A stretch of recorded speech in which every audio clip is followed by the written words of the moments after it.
첫 이야기는 피닉스에서 아주 반가운 소식인데요. 그 6년 만에 모두를 위한 수영장이 다시 문을 열었다. 이런 내용이었죠? 네, 맞습니다. 피닉스 텔레폰 파이오니어 파크 수영장 얘기예요. 이게 그냥 단순히 재개장했다 이걸 넘어서요. 예를 들면 휠체어 접근용 경사로라든가 또 전문 교육을 받은 직원들 배치까지 그 모두를 위한이라는 점에 좀 주목해야 할 것 같아요. 아, 모두를 위한? 네, 거기가 원래 2001년에 미국 최초로 완전 접근성 공원으로 시작했던 곳이거든요. 아, 그랬군요. 네, 그 의미를 다시 좀 되살리려는 노력이 보이는 거죠. 피닉스시하고 그 에빌리티 360이라는 단체하고 협력을 했다고요. 아, 이런 기반 시설 하나가 그 지역 사회의 포용성 이런 걸 보여주는 참 좋은 지표가 되겠네요. 맞습니다. 특히 그 에빌리티 360이라는 단체가 장애인 권익, 자원단체인데 역할이 컸다고 해요. 이게 그냥 상징적인 의미만 있는 게 아니라 진짜 여름에 너무 덥잖아요. 그렇죠. 그 더위를 피할 실질적인 기회를 모두에게 준다는 점에서 진짜 의미가 크죠. 아, 이렇게 좀 마음 따뜻해지는 소식도 있는데 또 다른 자료를 보니까 애리조나 주민들의 좀 현실적인 고민이 느껴지는 내용도 있었어요. 바로 주택 문제인데요. 아, 네. 주택 문제 심각하죠. 그 중간 가격 주택의 10% 계약금 이걸 모으는데 평균 소득자가 8년 4개월이 걸린다? 와, 이게 어느 정도 수준인 거예요? 이게 미국 전체에서요. 네 번째로 긴 기간이라고 해요. 네 번째요? 와. 네. 물론 하와이는 거의 29년 걸리고 캘리포니아는 한 10년 반.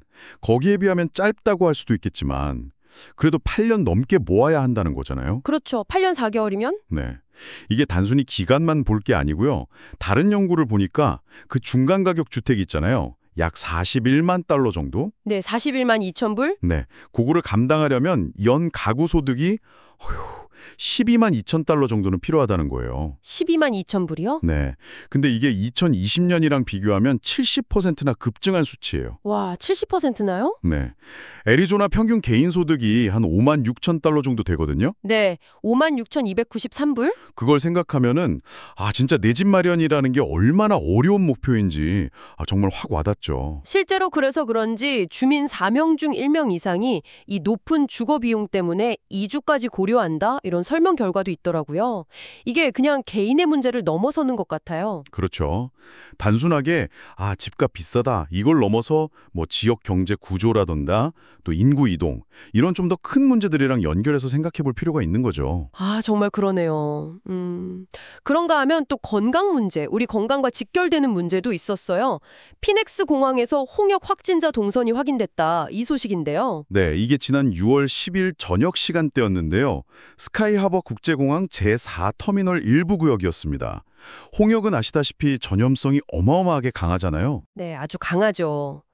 그래서 공항처럼 사람이 많이 모이는 곳에서 노출됐다는 건 이거 특히 주의가 필요합니다.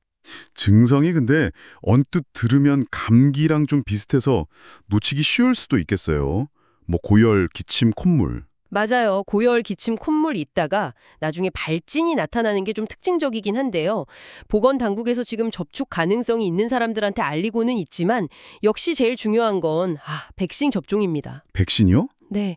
올해 애리조나에서 확진 사례가 4건 있었는데 이게 다 백신 안 맞으신 분들이었고 또 해외여행 이력이 있었다는 거. 이게 딱 공통점이었어요. 그 점이 참 시사하는 바가 크네요. 백신 접종의 중요성. 자, 다음은 분위기를 좀 바꿔서요. 프레스콧에서 열리는 아주 유서 깊은 로데오 소식입니다.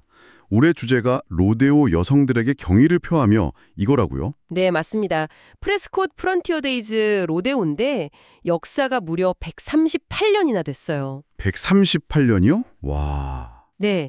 세계에서 가장 오래된 로데오라는 명성도 있는데 올해는 특히 그 로데오 역사에 기여해온 여성들을 조명한다는 점에서 좀 특별합니다. 퍼레이드 명예충관로 선정되신 분이 96세의 낸시 shepherd라는 분이라는데 와, 96세요. 정말 대단하시네요. 네, 진짜 전설적인 카우걸로 불리는 분이라고 해요. 승마는 기본이고 로프 기술, 말 훈련까지 못하는 게 없으셨다고 하더라고요. 와. 네, 그리고 리아타렌츠 카우걸스 같은 팀도 특별 게스트로 오고요. 이게 그냥 과거 인물을 기리는 데서 그치는 게 아니라 이 분야에서 여성들의 어떤 역할, 강인함 이런 걸 다시 한번 좀 조명하고 또 다음 세대한테도 영감을 주려는 그런 시도로 보입니다. 아, 정말 의미 있는 행사네요. 자, 이렇게 밝은 소식도 있었지만 좀 안타깝고 충격적인 사건들도 있었어요. 유마 카운티에서는 보안관 헬리콥터에 총격을 가한 사건이 있었다고요? 네, 정말 충격적인 일이죠. 순찰 중이던 헬리콥터에 총격을 가한 혐의로 52세 남성이 체포됐습니다. 헬리콥터에 총을 쐈다고요? 네, 그 순찰 중인데 헬기에 뭔가 탁 부딪히는 소리가 났고 보니까 용의자가 총을 겨누고 있었다는 거예요. 다행히 다친 사람은 없었지만 나중에 보니까 헬기 동체에서 총알 자국이 발견됐다고 합니다. 와, 세상에. 부상자가 없어서 정말 다행이긴 한데, 아니, 공권력을 향해서 직접 총을 쐈다니 이거 사안이 매우 심각해 보이는데요? 맞습니다. 그래서 1급 살인 미수 혐의가 그것도 3건이나 적용됐어요. 법 집행기관을 대상으로 한 이런 폭력은 절대 가볍게 다루지 않죠. 뭐 범행 동기나 이런 건 조사를 더 해봐야 알겠지만요. 아, 정말 큰일 날 뻔했네요. 자, 마지막으로 길버트에서 일어난 비극적인 사건입니다. 아내가 남편을 살해한 혐의로 기소됐었는데 결국 20년형이 선고됐군요. 네, 52세 여성이었는데요. 남편을 살해한 혐의로 중형을 선고받았습니다. 이게 사건이 알려진 게 추수감사절 여행 후에 자녀들이 아버지가 며칠째 안 보인다고 신고를 하면서 시작됐어요. 아, 자녀들이. 네, 경찰이 출동해서 집안을 살펴보니 남편의 시신이 여러 발의 총상과 자상을 입은 채로 비닐에 쌓여서 발견된 거죠. 아, 비닐에 쌓여서요.